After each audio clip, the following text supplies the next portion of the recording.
main mistakes around running your own fund really come from people not understanding the sole purpose around superannuation, which of course is to fund for your retirement.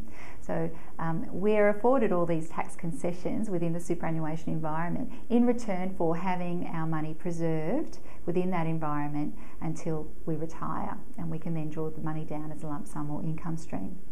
So big mistakes that people make are lending money from the fund to fund members, not keeping the assets of the fund separate from members' assets. So, for example, forgetting and using the fund checkbook to write, to pay a personal bill and that kind of thing. And also, in relation to fund assets, not understanding some of the limitations or investment restrictions that we have. So while the law doesn't set what we can invest in specifically, it does limit us in terms of who we can acquire assets from and who has the use of those assets while they're assets of the fund. And a prime example here is residential property. When we have residential property within a self-managed super fund, we can't buy that from a fund member or a relative, and nor can we lease it back to a fund member or relative. So, for example, I couldn't buy a house that I want to live in, or I couldn't buy a house for my parents, nor could I buy a holiday home that I wanted to stay in for a week, a year, or something like that. That's just simply not permitted. I could buy it though and rent it out at arm's length on commercial rates and those kinds of things to unrelated parties.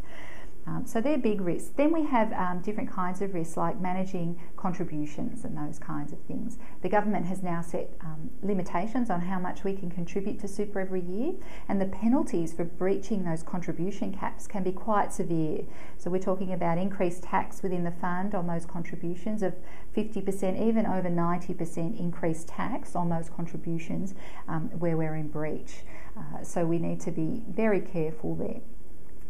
One of the ways that we can really mitigate these risks, of course, is by having service providers around us that we really trust. So a good financial planner and a good super fund administrator, an administration service that can do things like keep track of contributions, have a look at what investments are being made, and, just give us a little prod if we're doing the wrong thing or looking at making the wrong kind of investment, or if there's too many contributions coming in. So it's a really great way, whilst we can't, as I said before, abrogate our own responsibilities as trustees, it's a really great way to mitigate those risks and just ensure that we're keeping the fund operating within the realms of the law.